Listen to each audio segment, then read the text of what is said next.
Fire, a dramatic sight with dramatic potential. Every year, fire causes tragic damage to businesses and, sadly, lives. A fire at work has the potential to affect your job, your income, and your health. If a fire has an impact on the operation of the company, customers may go elsewhere. Rover Group is fortunate to have in place a highly professional fire service as part of company protection services. This means that most fires can be dealt with quickly and efficiently by experienced associates. However, CPS can only function competently if you play your part. You need to know the procedures to follow should you discover a fire, as well as how to react if the fire alarm sounds. This video explains exactly what you should do in case of fire. Please pay attention. Not only your job and income are at stake, it could be your life. You may discover a fire in a number of ways: by smelling smoke, seeing the fire start, or entering a room where a fire has already begun. However it happens, your first response must always be to alert others and summon help. Break the glass on the nearest fire alarm. The signal will go straight to the CPS control room, which is manned 24 hours a day. Then telephone the emergency number, 999, to help them by giving further details. It's important to keep a clear head, as CPS will need to know the following information: your name and the precise location of the incident, the nature and extent of the fire, the number you're calling from. You should stay on the line until the control centre officer has all the necessary details. To help the response team locate the fire quickly, get someone to wait at the nominated building entrance to guide them to the incident. There'll be some occasions when you can put a fire out yourself. It's vital you use your common sense to decide if you should attempt this. Never put yourself in danger. The rule is safety first. And you must still set off the fire alarm and call 999 prior to tackling the flames. If you can't deal with it yourself, you'll have wasted valuable time and risked lives by not alerting your colleagues and the emergency services. In order to put out a fire, you should be familiar with the fire extinguishers, where they're located and which type you should use. Fire extinguishers are provided in every area, and CPS ensures that they're maintained and ready for use. Please have a look at the extinguishers in your area and check how to use them. Red extinguishers and hose reels use water. They're for use with normal combustible materials like wood, paper and cloth. They mustn't be used with electrical or flammable liquid fires.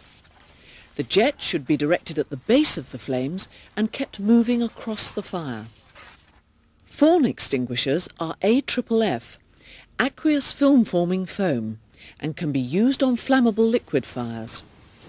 The jet shouldn't be aimed directly onto the burning liquid, as it may splash and spread the fire. When liquid is in a container, direct the jet at the edge of the container and let the foam build up so that it gradually covers the liquid. AFFF extinguishers can also be used on combustible materials in the same way as water extinguishers, and shouldn't be used on live electrical equipment. Black extinguishers use carbon dioxide for putting out small combustible and flammable liquid fires.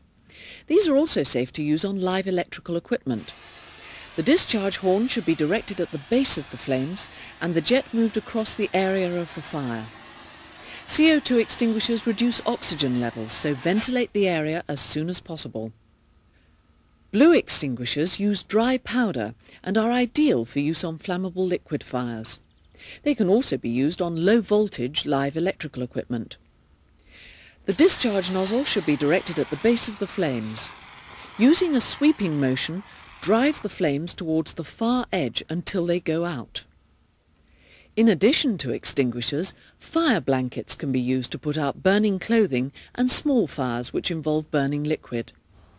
Remove the blanket from its case and place it over the fire, shielding your hands from the flames. Do not lift the blanket to see if the fire is out, as an inrush of oxygen may cause a violent reignition. When you use an extinguisher, be aware that some of them will make a loud noise when they're set off. Make sure you use the right extinguisher for the type of fire you're tackling, and check how to set them off.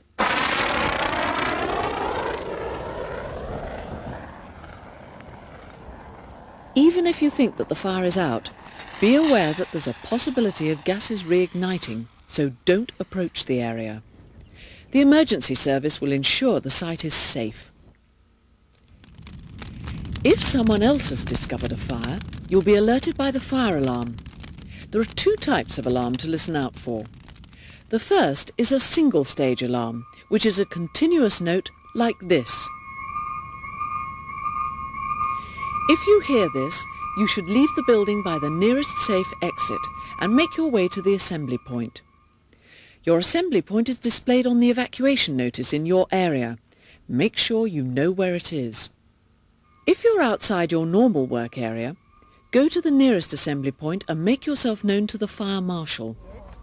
The same applies to any visitors you're responsible for. The second alarm is a dual-stage alarm, which is used in larger buildings and areas where there is a minimal risk in the early stages of a fire. It's an intermittent note, like this. This alarm indicates that unless the fire is in your area, you should remain in your workplace. However, you should be prepared to evacuate in case the need arises. If this happens, the alarm will change to a continuous note, so make your way to the assembly point. In the event of evacuation, don't run. Don't stop to collect your personal belongings. Don't use lifts. In no circumstances should you re-enter the building until you've been given the all clear. A senior fire marshal with overall responsibility is appointed for each building. Sweeper fire marshals supervise evacuations of their department, keep lists of employees, and search their area. At all times, gangways and doorways should be kept clear of obstructions so that you and your colleagues can leave via the shortest and safest route during an emergency. Fire alarms, extinguishers and evacuation notices should also be kept clear of obstruction. There are certain things you must know. Do you know the type of fire alarm in your area and where it is? Do you know who your fire marshal is? Do you know your fire evacuation assembly point? Do you know where the fire exits in your area are? When a fire occurs, there's no time to find out this information, so find out now and check the details from time to time. If you know what to do, it might just save your life. On average, there are around 400 fires in Rover each year. Many of these could have been prevented. There are things you can do to ensure that the danger of fire is as limited as possible. Most fire prevention is a matter of common sense. It's important to have an awareness of potential hazards and what to do to stop them flaring up into a full-scale fire. You're responsible for your own area of work, and you should keep it clean and tidy. Good housekeeping will ensure that fire risk is minimized. Combustible and flammable material should be kept to a minimum, stored safely and removed frequently, particularly in areas where heat and sparks are produced. If leakages or spillages of dangerous liquids occur, make sure that these are cleaned up immediately. Contact CPS so that appropriate measures can be taken, even if you deal with it yourself. Machinery, electrical equipment and services should be maintained and regularly inspected. If they aren't, faults could develop, leading to overheating, sparks and other hazards. Hot work permits are required for cutting and welding work. The company procedure must be followed for these jobs to ensure safe working. CPS will need to know about damaged or discharged fire extinguishers so that they can be replaced or refilled. Many fires are simply caused by a lack of awareness in people.